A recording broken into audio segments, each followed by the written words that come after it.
Hello and welcome to What's Next. We are here with the Indy NXT Road Series in the wet from what is old and is now new at the Circuit de Barcelona Catalunya historic layout. Joining me, as has been tradition, is Sophie Connell, and we're in for quite an interesting event here at Catalunya. This is our only, I believe, third potential week for rain in this series, and the second time I believe that we've seen it on the P1 broadcast. I believe the other races were at Suzuka and VIR. This is our first relatively flat track, and we're seeing and hearing that drivers are very much struggling navigating the wet surface as you see a car in the wall down the pit straight here in practice. Yeah, unfortunately, it looks like this is going to be a week where attrition will be king, at least here in the broadcast. As we can see, there is puddles everywhere. Every driver is going to be trying to avoid those, especially on those curbs. We'll see how they get on in qualifying, Jacob. Yeah, we'll hop out with Frisky Frank Wynn. He's made an appearance here tonight. He's opting to slow down, heading out of the pit lane. We'll see if he he's relining it up back here. He's opting for the wet tire. Actually, okay, we're going to get on somebody with moving here. Jarrett Curry, he's moving. He's blasting around. Let's get a look on his car, see if he's got anything crazy going on this week. Other than being the newest signing to Luke Mansky Esports. Well, I'm trying to see if he's maybe got a paint for it. Let's try to see. That he does. He has opted for the yellow in the number one here for Luke Mansky Racing. New paint here for Jarrett Curry with all their sponsors and the like. The newest signing for Luke Mansky as of a couple days ago. He's going to be our number one machine here tonight, and what a pickup for them. He's been dominating so far this season in Indy NXT competition. I can only imagine what will happen when we start to see more and more of him in the IndyCar ranks, and we're going to ride on board with him, and you can see puddles aplenty and very difficult just to get the car around the track, let alone fast. A bit of a moment heading towards this right-hander down towards the back straightaway. Yeah, and he is going to be up against a stacked field. We've got some names from the IndyCar side, like Ty Keela, the PRI 500, Hoosier 500 Rookie of the Year, as well as my teammate and winner of the second split during the SOF for Kentucky, Jared Wakefield, plus Indy Kirkenbauer, Chris Fletcher, and, of course, Frisky Frankie. So there's definitely some big names in this field who could possibly give Jarrett Corey a run for his money. Yeah, we just barely got a split here tonight. 14 cars will take to the track here tonight as Jarrett's getting on to his first of two flying laps. Strength of field's just over 2,800, so a bit lower than we've seen the last couple weeks here in Indy NXT competition, but I imagine that chance for rain, along with maybe the track itself, have steered a couple people away. Big slide heading off into turn one, hit the puddle on the left there. Jarrett's trying his absolute darndest to get around here as fast as he can, and I think that's going to be the name of the game all night, is maybe not getting around here as fast as possible, but just getting around here as fast as you can, given the very, very difficult track conditions. Yeah, and the thing about with the wet is it's very much a case of you have to put on your last lap comparison for the Delta to get an idea of when the track is losing grip, when the track is gaining grip. Right now, it's not continuing to rain, so the track is going to keep drying out. And so this might present an interesting problem as the race goes on, Jacob, where we're going to see possibly a dry line form, and then you have to start asking yourself, is it faster to possibly pit and switch to the dry tires if that's allowed? Or, you're just going to see people start running a completely different line just to keep those tires cool. I mean, I'm looking as we navigate through turn number 10 there. There's a puddle about from the inside curb all the way to the center of the track, and you have to basically use a good portion of that track to make it through there. I just can't imagine over the course of the 14-lap race tonight we're going to see that dry line form. Now, maybe if we were seeing a full-time, full-distance race here for the Indy NXT machines, we'd maybe see that.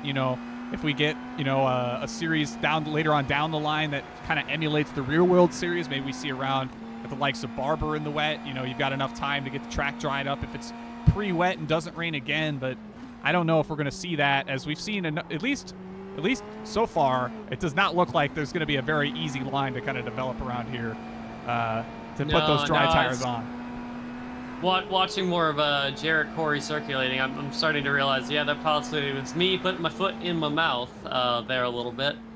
Because, yeah, it looked really properly wet, and there's only 14 cars in this split. The diffuser and the underbody aero really sucks up the water, but there's not enough of these Indy NXTs or Indy NXTs to really suck up that much water.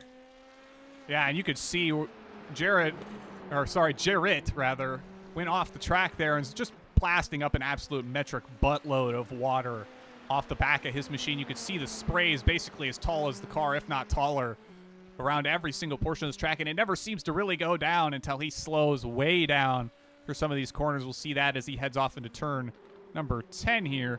Big slide all the way out to the kitty litter out on the outside of the track. But I think very much it's going to be who can kind of manage their pace around every single one of these corners through the treacherous conditions that's going to win out here tonight. You know, big gaps already cropping up in qualifying as it stands. Yes. Yeah, so the big thing I just noticed, only 4 other cars besides Jarrett have set a time. Until now, Ben Blaustein goes to the pole by at least 7/10 there. Yeah. Out-qualifying Jarrett Corey. So as I was about to say, we were not seeing any times coming in. But there's still 2 minutes left in this session, Jacob. Yeah, we'll get to Jared, who's making a way across the front straightaway now. He'll move to 4th spot with his second flyer. See how he manages to handle the race here tonight. And, you know, we're seeing a lot of names we've seen a good bit. You know, the likes of Lith Fox, Frank Wynn, Jared Wakefield, Jarrett Corey. But, you know, we're seeing a couple new names. I don't know if I've seen Blouston here before. It's good to see him make the trip out here, make it up to the front of the field. We'll see if he's able to kind of back that up in the race. Long way to go, 14 laps here. The big question mark for me is I don't know if we get pushed to pass in the wet. Sophie, you might have a better idea than I do on that regard. Do we get the boost button? Yes, yes, you do. At least that's the case in the Big Sister IndyCar. I've actually yet to drive this car in the wet, but if it's anything like the IR18, you kind of expect to see someone at least try to make that screen go green with the push to pass colors. It's possible. I've only used it when trying to pass someone. It's terrifying, especially if you go through a puddle, but it's available. I would have as many dollars as Patrick did for every lap I've done here in the wet in this car, and that would be $3. I have done 3 laps at this track in the wet, and I did it for the P1 track guide that you can watch on the channel for this series this week. Be sure to tune that in if you're looking for some help trying to figure out getting your way up on the road to Indy. We tackle the F4, the Formula Ford, and the Indy NXT machine as drivers work their way up the iRacing Formula ranks. And we're in the last minute of qualifying. I'm not quite sure if we're going to see anybody else set a time here as the likes of Indy Kirkwood is circulating, but I don't know where he is out on the course. We'll see if we can find him briefly here. He's navigating through, looks like the opening couple of corners here. Yeah. And if you do ever find yourself looking to get into the top step of that Indy ladder, the Indy Open track guides are made by yours truly. They're also available here on the channel on P1 Broadcasting. We got ourselves a couple instructors trying to help out each and every one of you tuning in here on the channel. That's not the only thing we got going on here on the channel. We've got coverage tomorrow night. 3 fantastic oval races will take place tomorrow night. But we got to get through this 14-lap event here from Catalunya in the damp. And we will see who can conquer the course here tonight. We'll get to the starting grid as soon as it's available. So it will be Ben Blouston from the pole with a 138.179 ahead of Jarrett Corey with a 138.965. They'll be looking to duke it out from the front row of the grid. Behind them will be Ian Baker in the number 7 starting third alongside Frank Wynn in the 4th spot. Jared Wakefield for TMR will be 5th alongside Dustin Bolgren in the 6th spot. Good to see Dustin making another appearance here in Indy NXT competition. Rogue Racing's Ty Keela will line up 7th alongside Zachary Allen in the 8th spot. Lith Fox will line up 9th with Chris Fletcher making another appearance here on the channel, rounding out the top 10. Indy Kirkwood, the prodigy, the first not to take a time, will line up 11th as our 4 machine. Ellis Spice will line up in 12th. Austin McKay will be 13th, and Georgie Tripsick will line up 14th as the 14 car here tonight. And we are in for quite a difficult race for these drivers here tonight, much like we will be tomorrow night, as drivers in the Indy NXT Oval Series will take on 100 laps under the lights at Myrtle Beach. I did an AI race there last night, Sophie. I did about 20 laps. I looked over and was like, how much longer I got in this thing? And I felt like my arms were going to fall off. So we'll see if those drivers can handle the very, very physical Myrtle Beach come tomorrow night. Yeah, and as you know, I did do some Indy NXT racing at USA, the last short track we went to, and that was a workout in and of itself. And that race, or sorry, the race coming up tonight, or tomorrow night, wow, I'm misspeaking everywhere. The race at Myrtle Beach, that's even longer. I do not envy any of the drivers who will be entering that race in terms of their right shoulder. It's going to be a fast, frenetic, honestly, incredible dogfight there in at Myrtle Beach. Unfortunately, that track is shut down. It's a beautiful facility, as I struggle to find the words to describe how incredible it is to race there. And that'll be sandwiched in between two IndyCar Series action events, which will be started off by the main event with the IndyCar Oval Series taking on Legacy Atlanta. The cheese grater track will be starting off the night. That'll be 7:15 Eastern Time. We'll be sandwiched in between from Myrtle Beach, starting at 8:30 Eastern Time, and we'll round up with Mark Murphy covering the the first race of the season for Area 51. That'll start 9:30 p.m. Eastern Time tomorrow night. And then as we get into Wednesday, we'll have the Horizon IndyCar Series season opener at 8 p.m. Eastern Time. Mark Murphy on the call from Michigan. That'll be followed up by Formula Indy Series starting at 8:20 p.m. Eastern Time from Indianapolis. And we're under green. Green. Blouston big launch. Yeah, and I cannot imagine what it's like to be one of those cars in the back of the spray there. But so far it has been clean. Let's actually hop back to one of those cars deep in the spray. Let's hop on the Lucky Charms car of Ty Keela, and we'll show you kind of the start of this race where the cars are closest together, what it looks like to navigate here in the wet of one of these IL-15s. So we do have the roll hoop kind of halo design on this car, no aero screen, so that does help a little bit in terms of negating the overall spray these drivers see through their visor windshields rather than the windshield as we see Ty Keela look to the inside of Zachary Allen. He's going to think twice of that, but he's going to make the move to the inside here, clean through there. They'll navigate towards the back straightaway. You see Dustin Bolgren just off ahead there. Jarrett Corey's taken the lead. He's now a half second ahead of Blouston. But we'll wait until Ty Keela navigates through that very difficult turn number 10. You see he's trying to look all over the track just to figure out where he is. Yeah, and these opening laps are going to be the trickiest. As you see some of those cars struggle, I believe that was Chris Fletcher with a wiggle through turn 10 there. It's just so difficult to find the grip when the tires are cold in these wet conditions. Yeah, so we've now got Jarrett Corey at the point, as we kind of anticipated. You know, he had a bit of an off in qualifying, but we know he's fast here. He is using the push to pass. We see it right after the start-finish line there, people getting on the button. We'll get the gap. Actually, we're already at gaps on the field, so everybody's spaced out fairly evenly, about half second to a second apart here. So we're navigating lap number 2 of 14.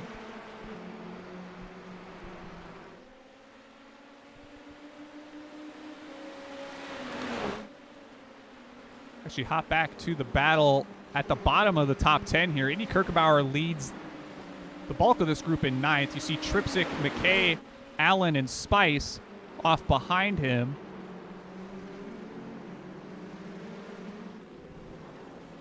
It looks like Blaustein has caught back up to Jarrett Corey in the middle sector. Possibly, it looks like Blaustein has found some time on the number 1 machine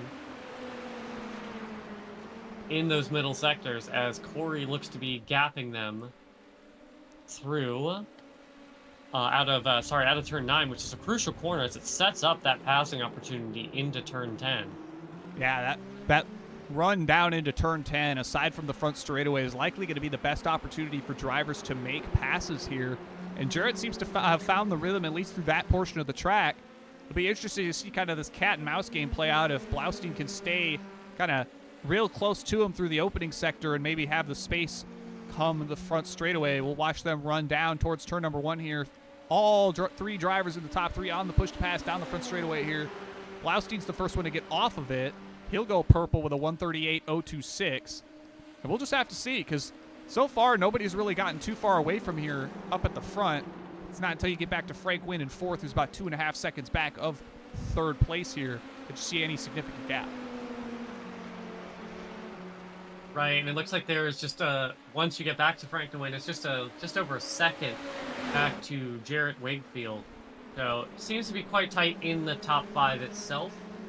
And then you get back to Ty Keelan in 6th and Dustin Bolgren, where it's tight between those two, but they have dropped off away from the TMR driver. Oh! There was a moment for the 3rd place driver, Ian Baker 3. Yeah, he'll nearly took off the rear wing of Blaustein there. Just way too deep.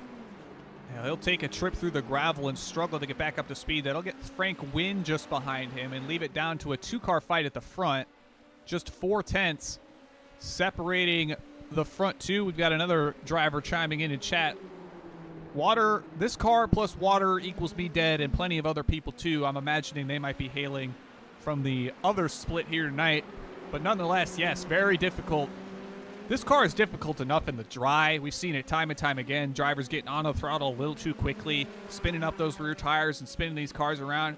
You add a wet track, even on wet tires, and that only makes that equation that much more difficult. As you see Blaustein, big moment off the final corner, hitting that big puddle, heading down the front straightaway.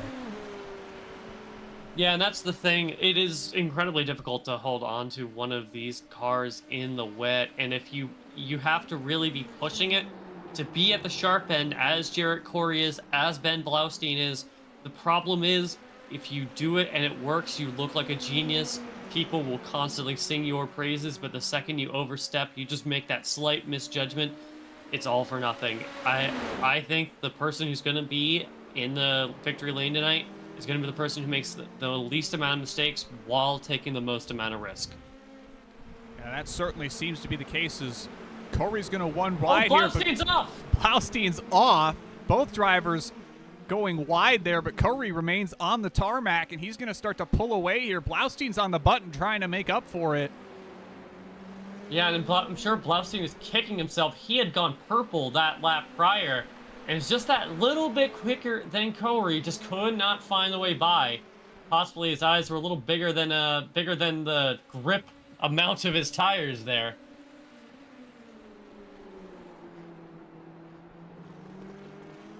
Certainly a game of patience as these drivers navigate the course, and as we've kind of touted, it's not going to dry up. This is going to stay this way the whole way through, so these drivers are going to have to take each and every single one of these corners on the knife's edge and balance that turbocharged 4-cylinder.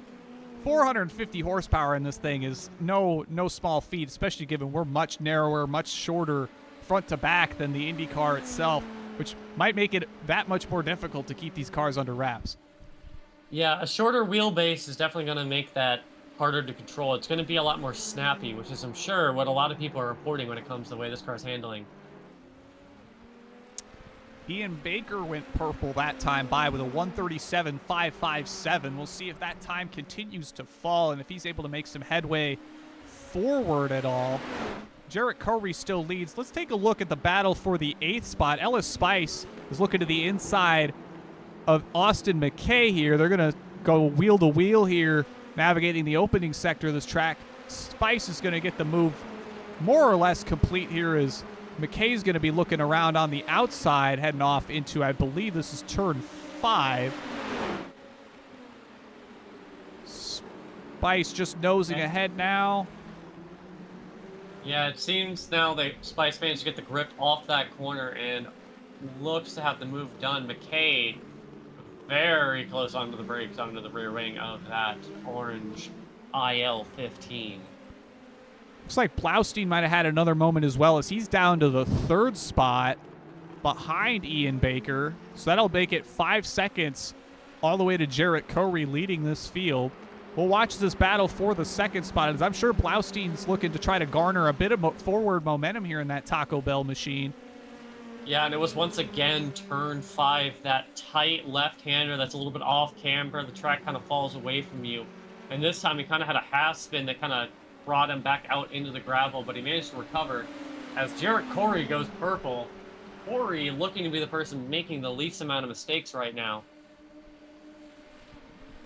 Yeah, he got his seemingly out of the way early in that 2nd lap of qualifying, and he's been more or less clean through the opening couple laps of this race. We'll see if he's able to maintain that through to the halfway point, as we're not even quite halfway yet. Working lap number 6.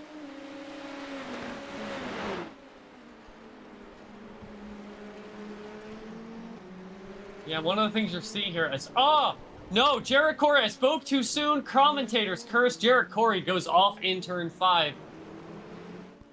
And Dustin Bogren has disconnected from the race session, so that's day done for Dustin. Jarrett has recovered somewhat well, though, keeping the gap just under 3 seconds now. He'll be looking to try to... I don't see Ben Blaustein. Oh, Blaustein's in 4th now. Blaustein. Frank Wynn is now in 3rd. Sorry, I'll let you go, Jacob. Blaustein, another mistake. Seems like everybody's having issues. You see Jared Wakefield doing a bit of a swerve down the backstretch there, heading off into turn 10. I genuinely think this race is not going to be over until the checkered flag falls, but that's how they always go. So we'll just have to see who manages to keep their car at the front of this field, as every single driver has faced some sort of off in the going here tonight. Yeah, so currently your top 3 are Jarrett Corey, Ian Baker, and Frank Nguyen, the femboy VTuber, probably streaming this race right now on Twitch. But you should stay here and click that like button and subscribe to P1 Broadcasting. There we go. Somebody's doing the YouTube thing when I forget to.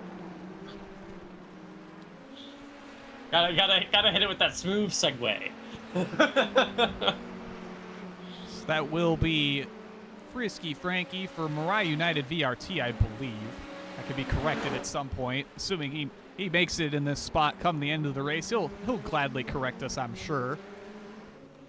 Yeah, and this is going to be an interesting battle for 3rd, because Ben Blaustein obviously is very, very quick, as he manages to navigate turn 5 correctly this time. But that has also brought up my teammate Jarrett Wakefield, who I guess for ethical reasons I should not be heaping praise on, but he is a second behind Blaustein and just a second and a half, so within draft range of Frisky Frankie. So we could have an exciting battle for the podium here.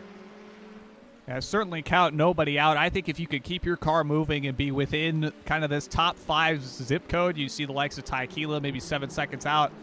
But, you know, there's 8 laps. We've seen it already. Drivers make mistakes that cost them 2, 3, 4 seconds. That could just as easily become, 2 or 3 and put him right back in the hunt before this thing is over.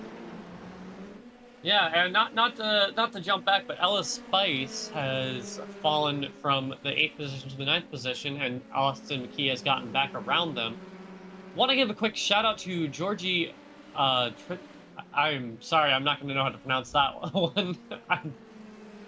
Anyway, they have climbed 7 spots from the start. I feel very bad. I will happily take a name pronunciation help on that one, Jacob. I'm going with Trepsik. I think it's Polish. We're gonna stick with that one until hopefully maybe Georgie will make it up on the podium and can correct us properly, or we call up our buddy Robert Malechka. He might know a thing or two about how to maybe pronounce that, given his name is much of similar origin, I do believe. So we're back to Jarrett Corey leading 4 seconds ahead. He's managed to regain some momentum following that off a couple laps ago. He'll be followed up by Ian Baker running in the 2nd spot. Frank Wynn still running in 3rd, with Ben Blaustein holding up the 4th spot. Jared Wakefield runs in 5th. Rogue Racing's Ty Keela in the Lucky Charms car. He's 6th. Georgie Tripsick, we just saw him. He's running in 7th. Austin McKay has made the pass on Ellis Spice for 8th, as we mentioned prior. Ellis runs in 9th, with Indy Kirkenbauer, the prodigy, has found himself at the bottom portion of the top 10 he's looking to maybe make a move on Ellis before too long here. Lith Fox, Zachary Allen, and Chris Fletcher are all the cars still out on the course, still moving. Dustin Bolgren is out of the event here tonight. 14 cars have started. We're just about reaching over the halfway point here, so we will continue to navigate the rest of this race. But so far, it's been very much the Jarrett Corey show as we kind of anticipated, but this battle for the podium has started to heat up as Ian Baker, Frank Wynn, and Blaustein are all separated by around a second. And Frank Wynn just went purple with a 1:37.1. So currently, Frank Wynn, the fastest car on track, has pulled out a 1.2-second gap over Ben Blaustein, the pole sitter. And that might mean there's going to be an interesting fight for that middle step on the podium, as they have caught right up to Ian Baker. Yeah, and I think that's the big thing that kind of has separated this car even from the other cars found on the road to Indy, is that push-to-pass system, along with kind of how strong the draft is in this machine, in tandem play very much into the characteristics of, or into the hands of cars following rather than leading. Much more advantageous when you have more tools at your disposal to be able to follow much more closely, maintain that distance through the draft. We've seen it in a number of cases where cars have been able to stay very much bunched together, even such as last week between Corey and I believe Henry Olied at Miami. So we'll see if that continues to play throughout the rest of this race with the bottom couple steps of the podium here and who's going to take those last couple spots. Yeah, and I just want to point out something as a driver. What you're seeing from Ian Baker and Frank Wynn there through the corners, they are running in many corners a wider line. That is because that is the wet line. You'll see they get a little bit loose when they try to run the racing line there, where it's all rubbered up. The rubber and the water don't really mix very well in terms of creating grip. And then you've also seen Frankie kind of dip the car down on some of these straights off the racing line to kind of find more water to keep the tires cool. And those are some great strategies to try and keep your pace up when it's wet. Yeah, we're starting to see maybe a couple spots on the track in this opening section dry up just a little bit. We saw as those drivers navigated turns 1 and 2 that kind of chicane was dried up kind of in the middle portion of the track where the drivers are driving. So they're having to search around through the corners to keep them cool. We're seeing them kind of stray further and further to the outsides of the track through these very wide sweeping corners in turns 4 and 5. And we'll just have to see as that continues to progress. You know, we've got a handful of laps to go. Who knows? We might see a point at which the track's dried up in some spots and they're having to really fight the wear. Oh, Frankie is off. Frankie is off. They have gone off the track. Moved Ben Blaustein back up into third position. Frank Wynn recovers, but loses that final podium spot. How unfortunate for Frankie. He goes off in a seemingly a new spot. I think this is the first time we've seen a car go off in that particular location on the course, but nonetheless, he's holding on to fourth ahead of Jared Wakefield now. And it's now become the two-man show for the bottom steps of the podium. We'll actually ride on board with the three machine of Ben Blaustein as he looks to hunt down Ian Baker for this next lap, just to see what he's seeing. We're seeing obviously a lot on the windshield visor of this number 3 driver. They're going to head down the front straightaway towards turn 1 and 2. And we'll see just how close they're able to close in on Ian Baker ahead. Yeah, and even once, if Ben Blaustein does get around Ian Baker, I'm not sure he's going to be able to catch up to Jarrett Corey in time. Because Corey has checked out almost 5 seconds on Ian Baker. And that's kind of what Jarrett Corey needs to do, is just run smooth, consistent laps and ultimately not make those mistakes that you've seen from the Ben Blausteins, from the Ian Bakers, from the Frank Wynns, that have just cost them small amounts of time and small amounts of positions. You don't necessarily need to be the fastest in the wet to win. You just need to kind of keep it clean. I'd say that almost ring true for any race, right? You can always beat yourself, is what I say. Is no race is a guarantee until the checkered flag falls, and you need to very much, as we see Blaustein have a bit of a moment coming through the corner there, but you could very much kind of put yourself at a disadvantage just from making one slip up, kind of a lapse in judgment, and that can put yourself at risk just as much as a mistake of any other could. So Certainly not over till it's over, but Jarrett Corey doing exactly what he needs to do by maintaining this gap up at the front of the field. For sure, Jacob. It's just a lot easier to do when each corner is an unknown here in the wet. You don't know how dry it's gotten each lap. So each lap, the track should be getting faster, but you don't know how much faster. How much can you push? How much should you not push? Can you trust that curve? And it seems they can trust that last final corner exit curve. Well, you know, as they say, you don't want to trust things too much, as when you trust them too much, that's when they tend to go awry. Blaustein's closed in a couple tenths onto Mr. Baker ahead. Gap to the lead still a little over 4 seconds as it stands. We'll see if any further momentum shifts towards these cars running in the second and third spots. If we run back through the rest of the top 10, you've got Ty Keela running in 6th, Georgia Tripsick 7th. Ellis Spice has made his way up to the 8th spot.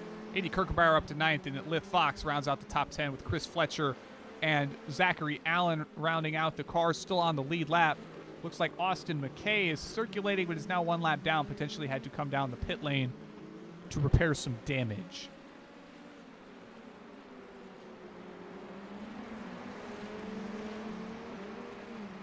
See if we can maybe get a bit high in the sky here. Watch from the air, and you can kind of see just where these cars are having to very much go away from the racing line around here.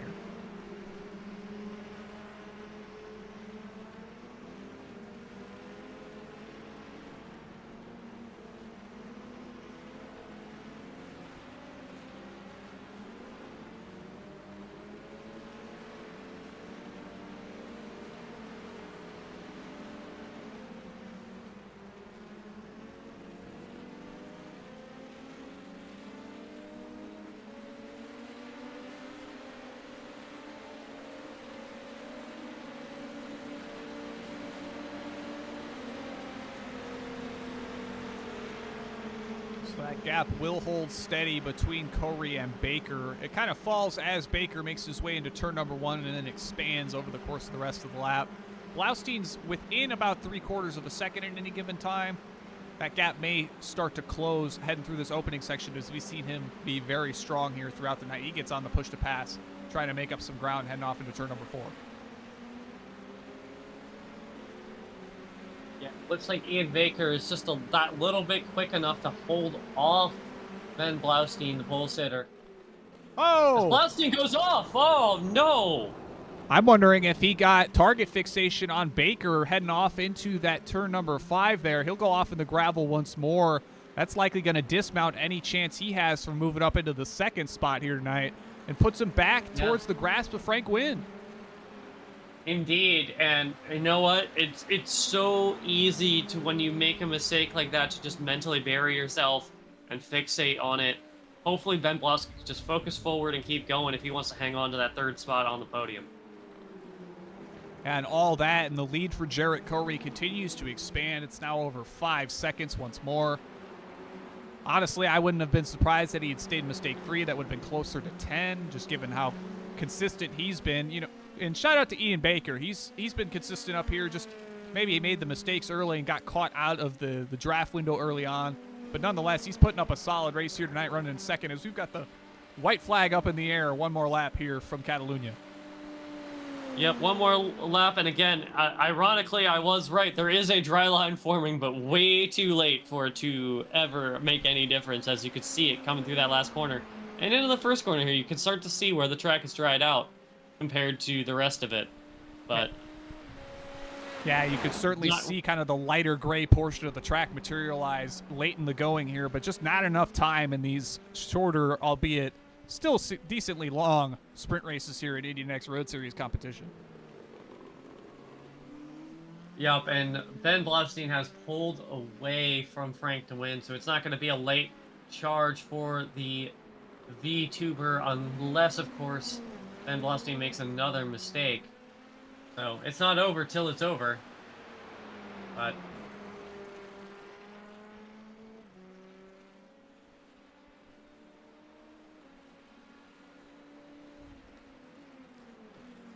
one thing I know that we're seeing tonight is likely the makings of a champion here. He came up just short last season. We had interviewed him thinking he might have held on to the championship last season, but he's definitely showing us that he's going to earn it for in the right ways this time.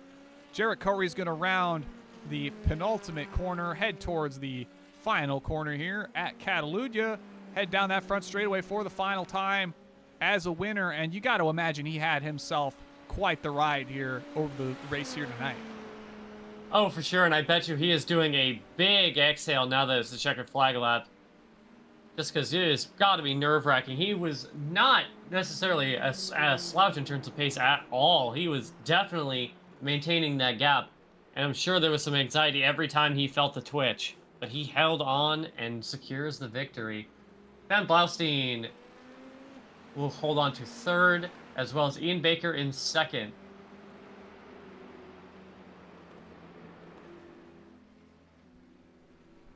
Jarrett's waiting patiently, likely to start some burnouts, surely. How well does that work if the track's wet? I'm imagining over here it's a bit drier, potentially, but... It works quite well. It also works in an awkward way. I tried to do some burnouts when I won a wet spa race last week. You just spin your wheels even more easily. You don't go forward as much.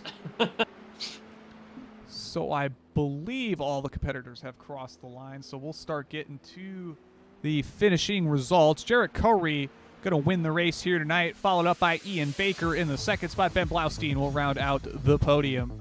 Frisky Frank Wynn will finish fourth here tonight. Another solid finish for him on the evening. He picked up a solid one at Kentucky earlier on. Jared Wakefield for TMR. Taylor Mills Racing will be fifth in the number 5. Ty Keela for Rogue Racing will be sixth in the number 6. George Dripsick started 14th. He made his way up to 7th here tonight, followed by Ellis Spice in the 8th spot. Indy Kirkenbauer, the reigning Indy NXT Oval Series champion, will finish 9th, ahead of Lith Fox in the 10th spot. Chris Fletcher will finish 11th, ahead of Zachary Allen in the 12th spot, doing it for our lead lap finishers here tonight. Austin McKay, 1 lap down in 13th, and Dustin Bolgren went out early due to an incident here tonight. Jarrett burning it down here from the runoff area, and we'll get whoever we get for podium interviews tonight. Not sure who all is going to make it here tonight, but we'll certainly get Jarrett caught up on the screen for sure.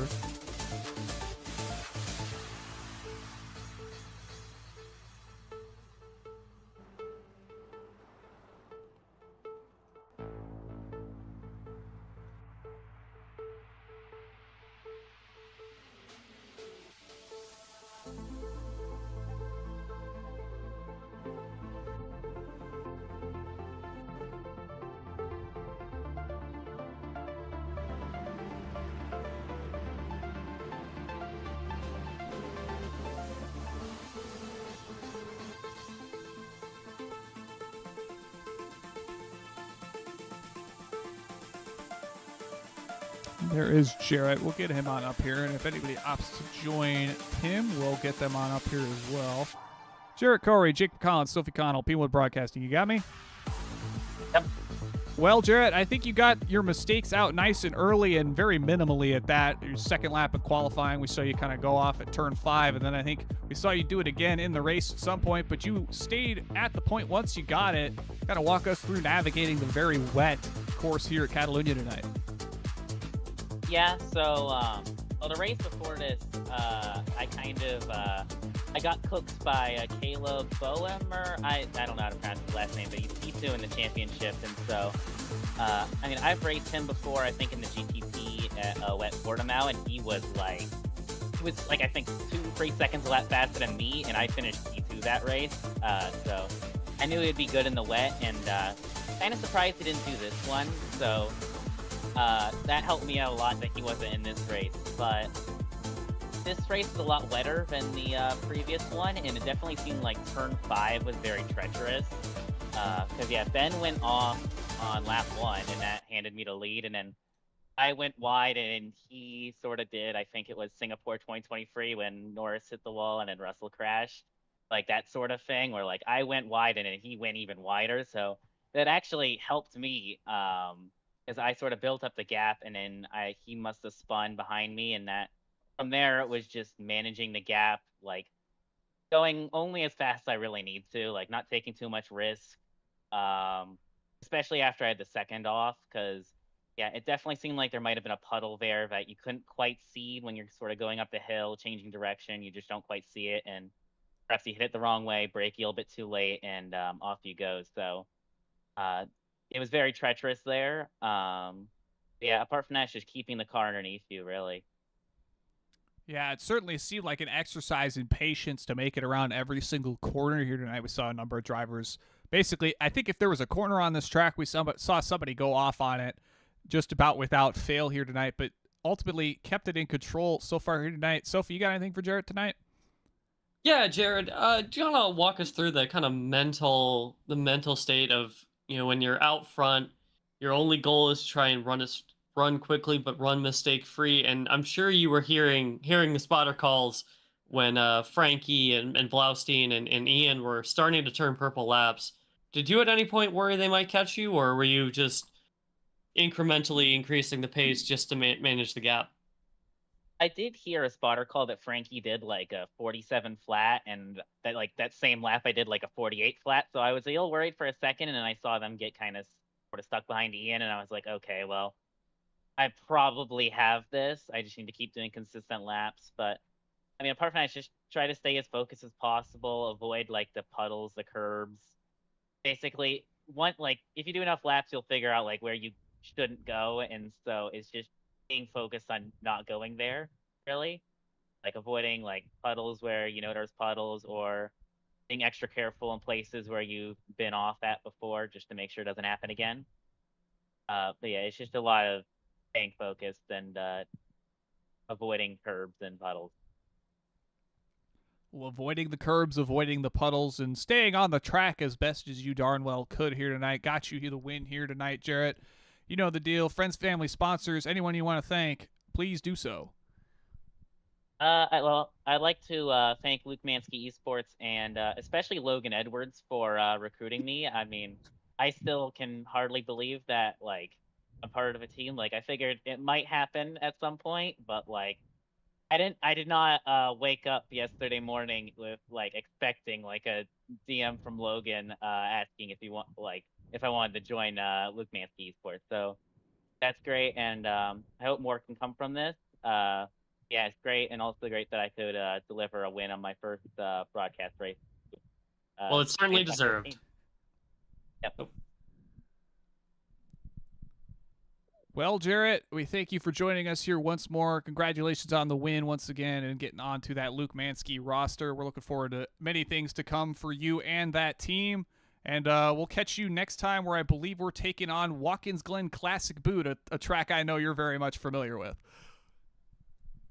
Yep, I'll see you there. That'll do it for Jarrett Corey. We will give some screen time to our remaining podium finishers. Here's the likes of Ian Baker. He'll roll that number seven machine to the second spot here tonight. He put up the next most consistent race here tonight, and that will have that plain black machine on our screens. Very interesting color for the fire suit, like a lime, very bright green with a white helmet. It's very stark. I wonder what he's got that done up for, given that his car is all black here in Indy NXT competition. And then Ben Blaustein, we saw a number of offs for him throughout the course of the event, but he held on to a podium finish here in the third spot. That Taco Bell car is one of many favorites amongst the community here on iRacing for this Indy NXT machine, alongside that Lucky Charms car. We saw the likes of Ty Keela in here tonight. And I think that'll do it for the broadcast here from Catalunya. We saw ourselves quite a treacherous race here in the wet conditions here, for seemingly one of the only first couple times that we've really seen some proper wet track action here in Indy NXT competition, Sophie. Yeah, for sure. It was definitely a wet and tricky affair. Ultimately, the driver who was the most consistent ended up on the top step of the rostrum. And once again, that person was Jarrett Corey, who has just been absolutely dominant so far this season. Yeah, certainly a reign of terror that may well continue well into the future, but you yourself at home could maybe challenge the great almighty Jarrett Corey, the GOAT of the road to Indy, as I've started calling him. He won the USF 2000 championship last season. He's been one of the few to put it to Alexander Wesley Hazelworth into Indy Pro, and if you've ever raced Mr. Hazelworth into Indy Pro, you know how much of a feat that can tend to be. But he's on the rise here on the road to Indy, and you can be too. And you could even be featured here on P1 Broadcasting throughout all our various coverage, week in and week out. I want to thank everybody for tuning in to the Indy NXT Road Series. We'll be back tomorrow with the Indy NXT Oval Series coverage from Myrtle Beach at 8:30 p.m. Eastern Time. And to all those that do the difficult jobs all around the world, we thank you very, very much for all that you do. Have a good night, everybody. We'll catch you next time.